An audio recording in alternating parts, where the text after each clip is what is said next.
நான் அந்த கழுதையிடத்தில் கேட்டேன், இந்த 500 ரூபாய் நோட்டை தின்பதால் கழுதையே உனக்கு என்ன லாபம் என்று கேட்டேன். கழுதை இதுவரைக்கும் பதில் சொல்லவில்லை. இந்தியை திணிக்கிற இந்த கழுதைகளும் எங்கள் கேள்விக்கு எந்த பதிலும் இதுவரைக்கும் சொல்லவில்லை. தமிழ்நாட்டில் இந்தியை யாரும் கற்கக்கூடாது என்று எந்த நிர்பந்தத்தையும் நெருக்கடியையும் நாம் கொடுக்கவில்லை. ஆனால் இந்தியை ஏற்றுக்கொண்டால் மட்டும்தான் தமிழ்நாட்டுக்கு நிதி விடுவிக்க முடியும் என்று ஒரு பொறுப்பில் இருக்கிற ஒன்றிய அமைச்சர் ஒரு பொறுப்பில்லாத போக்கிரியை போல பேசுவதைத்தான் எங்களால் தாங்கிக் கொள்ள முடியவில்லை. நீ ஒரு மொழியை விரும்பாதவர்கள் மீது திணித்தால் மீண்டும் ஒரு உக்ரைன், மீண்டும் ஒரு அயர்லாந்து, மீண்டும் ஒரு செக்கோஸ்லோவேகியா இந்தியாவில் உருவாவதை எந்த சக்தியும் தடுக்க முடியாது என்பதை இங்கே நான் பதிவு செய்கிறேன். தங்கம், வைரம், வெள்ளி தள்ளுபடி திருவிழா. தங்க நகைகள் சேதாரம் 1% குறைவு. வைர நகைகள் கேரட்டுக்கு 5000 குறைவு. உங்க லலிதால விலையை கம்பேர் பண்ணுங்க. எங்க கம்மியோ அங்க வாங்குங்க.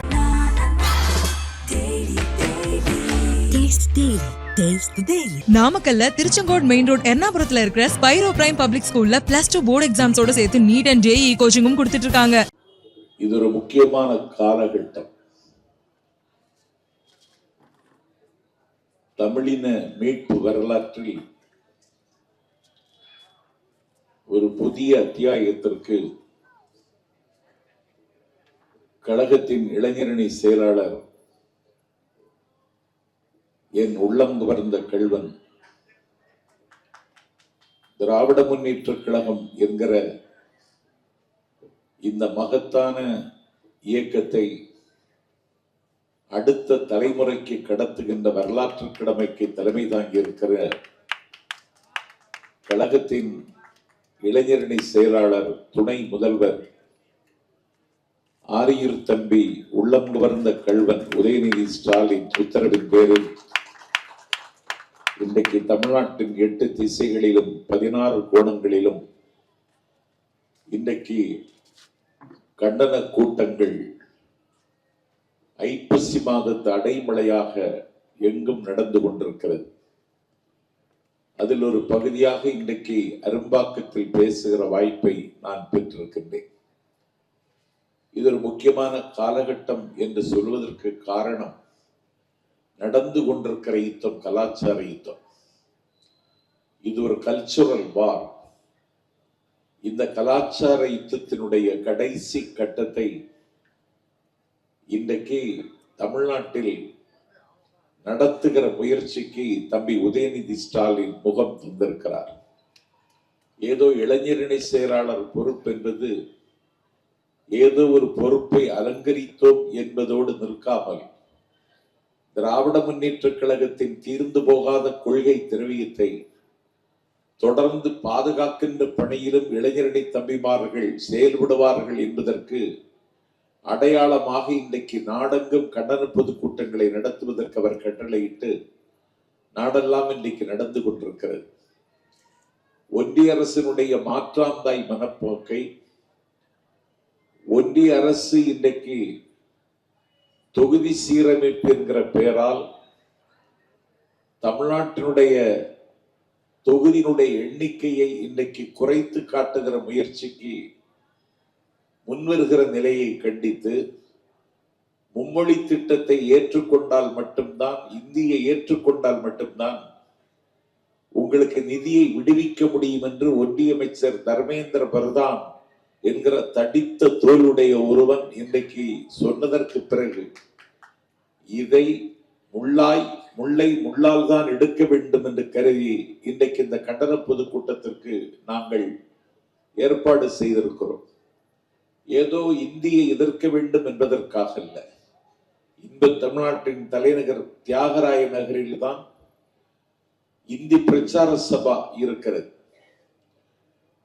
தமிழ்நாட்டில் இந்தியை யாரும் கற்கக்கூடாது என்று எந்த நிர்பந்தத்தையும் நெருக்கடியையும் நாம் கொடுக்கவில்லை. ஆனால் இந்தியை ஏற்றுக்கொண்டால் மட்டும்தான் தமிழ்நாட்டுக்கு நிதி விடுவிக்க முடியும் என்று ஒரு பொறுப்பில் இருக்கிற ஒன்றிய அமைச்சர் ஒரு பொறுப்பில்லாத போக்கிரியை போல பேசுவதைத்தான் எங்களால் தாங்கிக் கொள்ள முடியவில்லை. நாங்கள் இந்தியை எதிர்க்கிறோம் என்றால் Hindi is a symbol of domination. Hindi ஆதிக்கத்தின் சின்னம். நாங்கள் இந்தியை எதிர்க்கிறோம் என்றால் Hindi is a symbol of religion. இது மதத்தின் சின்னம். நாங்கள் இந்தியை எதிர்க்கிறோம் என்றால் Hindi is symbol of north, அது வடக்கின் சின்னம். நாங்கள் இந்தியை எதிர்க்கிறோம் என்று சொன்னால் Hindi is symbol of Manudharma, அது மனுதர்மத்தின் சின்னம், அதனால் எதிர்க்கிறோம். இந்தியை நாங்கள் எதிர்க்கிறோம் என்று சொன்னால் Hindi is symbol of disintegration, அது பிரிவினையின் சின்னம். நாங்கள் இந்தியை எதிர்க்கிறோம் என்றால் Hindi is symbol of discrimination, அது அநீதியின் சின்னம், அதனால் எதிர்க்கிறோம். ஆகவே இந்தி மொழியை எதிர்க்க வேண்டும் என்பதல்ல எங்களது கொள்கை. இந்தியை திணிக்காதே என்பதுதான் எங்களினுடைய அணுகுமுறை.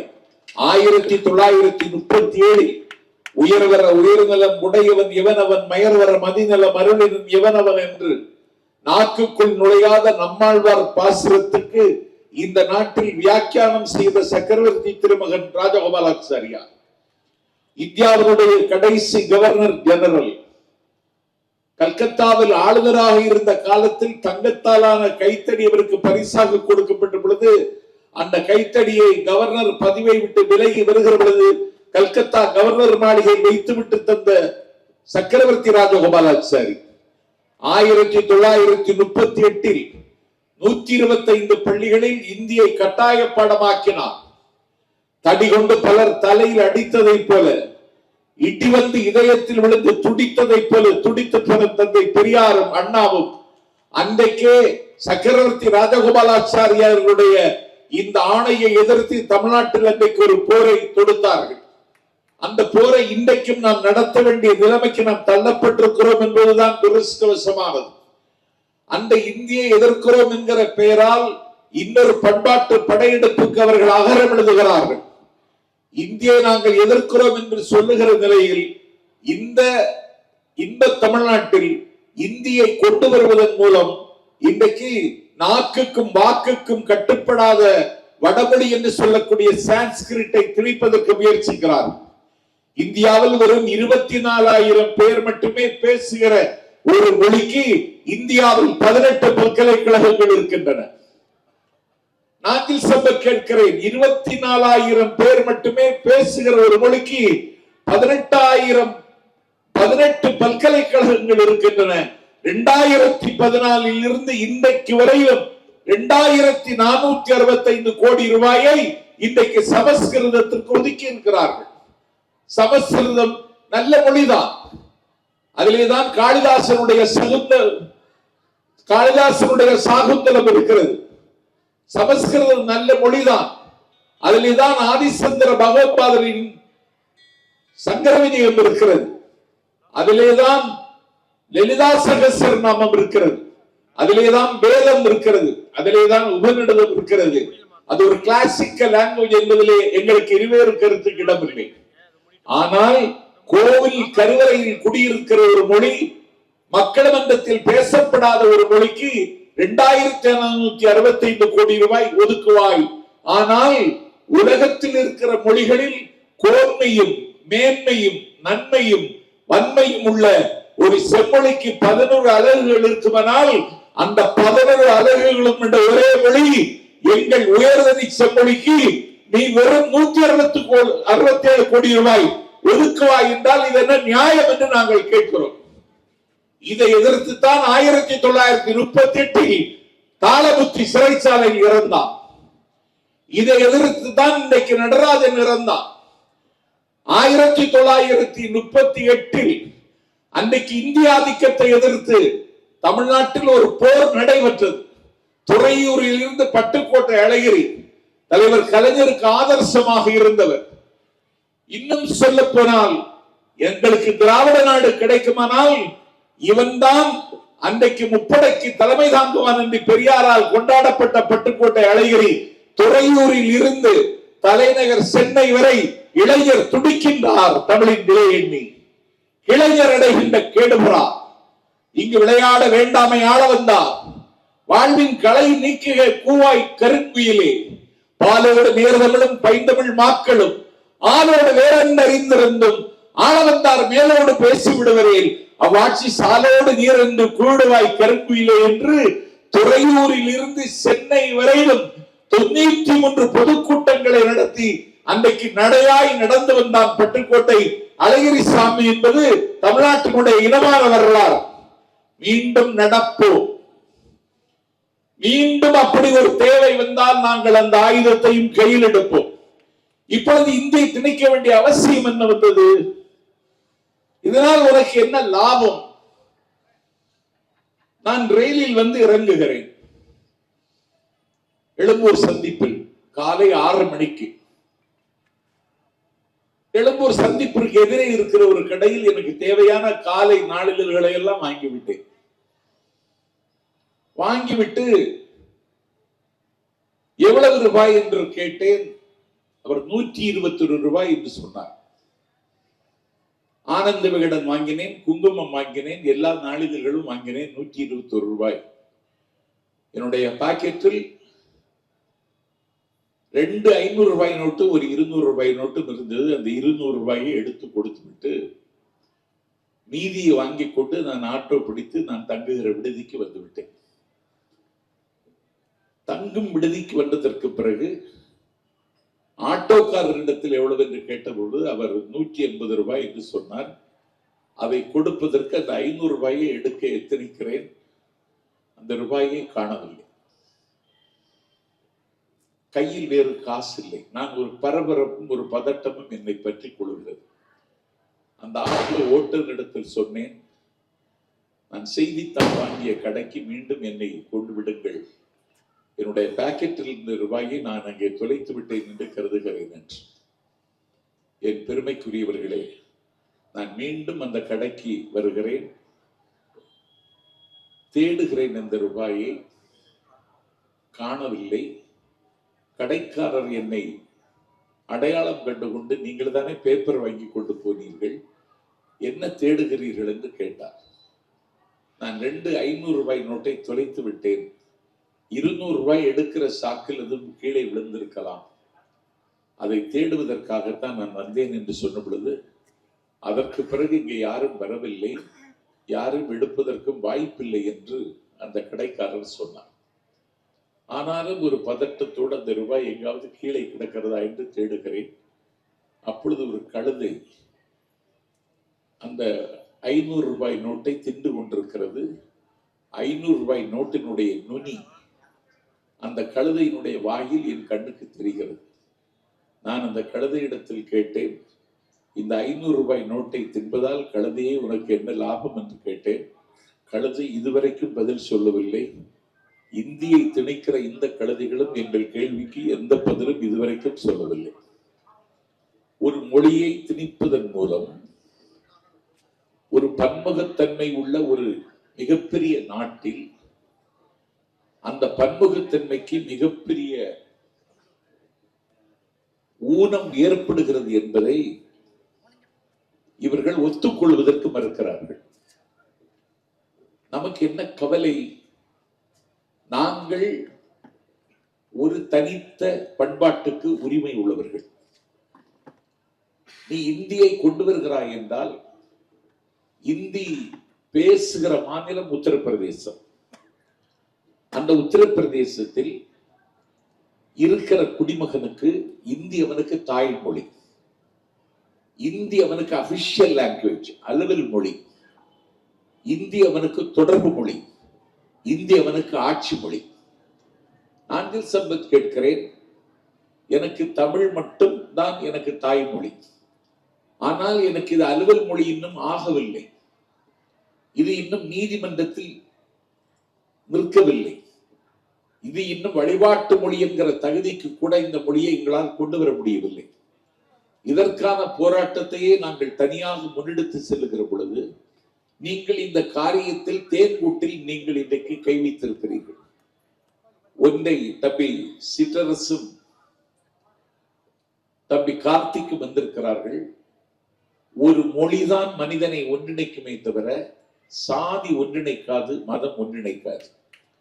இந்தியா விடுதலை பெற்ற அன்றைக்குத்தான் பாகிஸ்தான் விடுதலை பெற்றது. பாகிஸ்தான் விடுதலை கேட்ட பொழுது இட் இஸ் இமேஜின், இது ஒரு கற்பனை என்றார் பண்டிட் ஜவஹர்லால் நேரு. பாகிஸ்தான் விடுதலை பெற்றதற்கு பிறகு அந்த பாகிஸ்தானின் அதிபராக முடிசூட்டப்பட்ட முகமது அலி ஜின்னாவுக்கு முதலில் வாழ்த்து தெரிவித்தவர் பண்டித ஜவஹர்லால் நேரு. விடுதலை பெற்ற பாகிஸ்தானுடைய அதிபர் முகமது அலி ஜின்னா ஒரு சூரியோதயத்தில் கிழக்கு பாகிஸ்தான் தலைநகர் லண்டனுக்கு சென்றார், டாக்காவுக்கு சென்றார். டாக்காவில் அவரை வரவேற்பதற்கு 40 லட்சம் மக்கள் கூடியிருந்தார்கள். 40 லட்சம் மக்கள் கூடியிருந்தவருக்கு வரவேற்பு கொடுத்த பொழுது அந்த வரவேற்பை பெற்றுக்கொண்டு முகமது அலி ஜின்னா பேச ஆரம்பித்தார். தேனடையில் தேனீக்கள் திரண்டிருப்பது மாதிரி வெள்ளம் போல் கூடியிருந்த அந்த மாபெரும் கூட்டத்தில் ஒரு இளைஞன் அவர் பேச எழுந்த பொழுது ஷட் அப் யுவர் மவுத் என்று வானம் அதிர கத்தினான். வாயை மூடுங்கள் ஜின்னா என்று கத்தினான். எங்களுக்கு ஒரு நாடு பெற்று தந்த நாயகனை, பூமி பந்தில் ஒரு புதிய தேசத்தை எங்களுக்கு உருவாக்கி தந்த எங்கள் தலைமகனை, எங்கள் காவிய நாயகனை வாயை மூடி என்று இவன் சொல்லுகிறானே என்று அந்த சின்னஞ்சிறிய வாலிபனை அவனுடைய வாயை அழுத்தி அவனுடைய தோளை அமுக்கி அந்த இடத்தில் அவனை உட்கார வைத்து அவனை எச்சரித்து விட்டு போனார்கள். மீண்டும் ஜின்னா பேச ஆரம்பித்தார். அந்த இளைஞன் திமிரி எழுந்தான். திமிரி எழுந்து விட்டு சொன்னான், வாயாடுவதாக இருந்தால் எங்கள் வங்க மொழியில் வாயாடு, உருது மொழியில் பேசுவதை நான் ஒத்துக்கொள்ள முடியாது என்று அந்த இளைஞன் அன்றைக்கு வானம் அதிர கத்தினான். அவனை குண்டு கட்டாக தூக்கி வெளியில் தூக்கி வீசி எறிந்தார்கள். அன்றைக்கு வெளியே தூக்கி வீசி எறியப்பட்டவன் தான் வங்காளதேசம் என்ற நாட்டுக்கு அதிபராக அன்றைக்கு முஜிபுர் ரஹ்மான் என்கிற பெயரால் முடிசூட்டப்பட்டான். ஆகவே வங்காளதேசம், கிழக்கு பாகிஸ்தான் வங்காளதேசமாக மாறியது என்றால் மொழி காரணம். ஜெர்மனியை திணித்தான் ஹிட்லர். யூகோஸ்லேவியா என்கிற நாடு உதயமாயிற்று. ஆங்கிலத்தை திணித்தான் அயர்லாந்தில். அயர்லாந்து விடுதலை போராட்டம் உருவாயிற்று. ஆகவே மொழியை திணித்தால் இந்த பூமி பந்தில் பல அதிர்வுகளும் ஆச்சரியங்களும் நடக்கும். 2 ஆண்டுகளுக்கு மேலாக இன்றைக்கு சோவியத் உக்ரைன் போர் நடந்து கொண்டிருக்கிறது. இந்த போரை கட்டுப்படுத்தவும் மட்டுப்படுத்தவும் எந்த வல்லரசும் முன்வரவில்லை.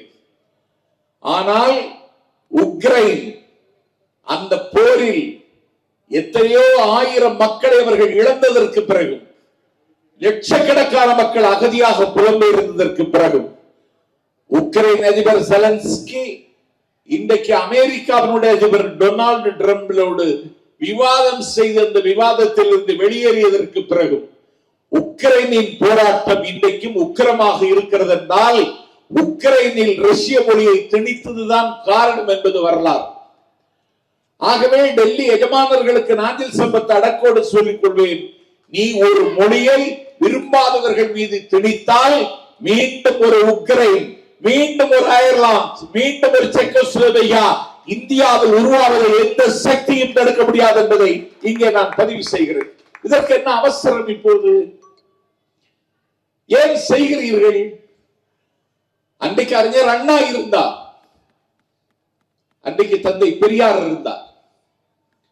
அவர்கள் சிறைக்கு சென்றார்கள். ஆயிரக்கணக்கான மக்களை அணிதிரட்டினார்கள். எனக்கு தெரிந்து மதத்திற்காக உயிர் கொடுத்தவன் உண்டு, தான் ஏற்றுக்கொண்ட தலைவனுக்காக உயிர் கொடுத்தவர்கள் உண்டு. உலகத்திலேயே மொழிக்காக உயிர் தந்தவர்கள் உலகத்தில் தமிழர்கள் மட்டும்தான். 1938 தாளமுத்து நடராஜன் உயிர் பலியானான் என்றால் 1965 இரண்டாவது கட்ட மொழிப்போரில் கங்கா ஜலத்தை கொண்டு அம்பாளை அபிஷேகம் செய்து மகிழ்வதை போல தன்னுடைய தேகத்திற்கு தானே பெட்ரோலை ஊற்றி தானே தன்னுடைய தேகத்திற்கு தீயை பற்ற வைத்து பற்றி பிடித்து எரிகிற தீ ஜுவாலை விட்டு கொழுந்து விட்டு எரிய, முத்து பெருக்கள் வெடித்து சிதற, மோகனமுடி கருகி சுருள, வறண்ட வயலை போல உடம்பு பால பாலமாக வெடிக்க, உடம்பிலிருந்து தண்ணீர் ஆறாகி ஒழுக, நிற்க சக்தியற்று கீழே விழுகிறவர்களும் அன்னை தமிழ் வாழ்க, ஆதிக்க இந்தி வீழ்க என்று மூறி முழங்கி முடிந்து போனான் கீழப்பட ஒரு சின்னசாமி. ராலிமலை சண்முகம், கோடம்பாக்கம் சிவலிங்கம், கோவை ஆரோக்கியசாமி, நெல்லிக்குப்பம் அஜித், சத்தியமங்கல முத்து, கீரனூர் முத்து, மண்ணெல்லாம் வீரம் பேசும் மலரெல்லாம் தமிழாய் நாரும் பெண்ணெல்லாம் புலியாட்சியரும் சிவகங்கை சீமையில் இருந்து சிதம்பரத்திற்கு கலைஞர வந்த ராஜேந்திரன் இந்தியாவுக்கு எதிர்ப்பு ஊர்வலத்தில் அவன் கோஷம் போட்டுக் கொண்டு போற பொழுது காக்கி சட்டை அணிந்த கனதரமான்கள் துப்பாக்கியை குறிபார்த்த பொழுது உன் ஆசை தீர சுடி என்று தன்னுடைய மார்பகத்தில் குண்டேந்தி மரித்தான் சிவகங்கை மாணவன் ராஜேந்திரன். மயிலாடுதுறை என்கிற மாயவரத்தில் நஞ்செறிஞ்சி செத்தான் சாரங்கபாணி. உயிரற்ற உடலோடு உடையார் வளையத்தில் மரத்தில் தொங்கினான் வேலாயுதம். அன்னை தமிழ் காக்க அக்கினி விருதுகளை அணைத்துக் கொண்டு இவ்வளவு பேர் அன்றைக்கு உயிர் தியாகம் செய்தார்கள். ராஜாஜி அதை திரும்ப பெற்றார். 1967 இதே நாளில் அண்ணா ஆட்சிக்கு வந்தார். ஆனாலும் மாணவர்களின் போராட்டம் ஓயவில்லை. உங்களுக்கு ஒன்றை நினைவுபடுத்துகிறேன். அன்றைக்கு கோவை வேளாண்மை கல்லூரியில் மாணவர்கள் போராட்டம் நடத்தியது மட்டுமல்ல, ஒரு தமிழ் கொடியை அன்றைக்கு ஏற்றினார்கள். அண்ணா அதிர்ச்சி அடைந்தார். தமிழ்நாடு சிறப்பு சட்டமன்றத்தை கூட்டி தமிழ்நாட்டில் என்றைக்கும் இருமொழிதான் என்று அண்ணா அவர்கள் தீர்மானம் கொண்டு வந்தார்கள். அந்த அண்ணா கொண்டு வந்த இருமொழி கொள்கைக்கு எதிராக மும்மொழி கொள்கையை ஏற்றுக்கொள்ள வேண்டிய நிலைமை எங்களுக்கு வருமானால் இருமொழி கொள்கையை இந்த மண்ணிலை நிலைநிறுத்துவதற்கு மீண்டும் உயிர் தியாகம் செய்ய வேண்டிய அவசரம் எங்களுக்கு வரும் என்பதை டெல்லி ஏகாதிபத்தியத்திற்கு நான் எச்சரிக்கிறேன். தங்கம், வைரம், வெள்ளி தள்ளுபடி திருவிழா. தங்க நகைகள் சேதாரம் 1% குறைவு. வைர நகைகள் கேரட்டுக்கு 5000 குறைவு. உங்க லலிதால விலையை கம்பேர் பண்ணுங்க. எங்க கம்மியோ அங்க வாங்குங்க.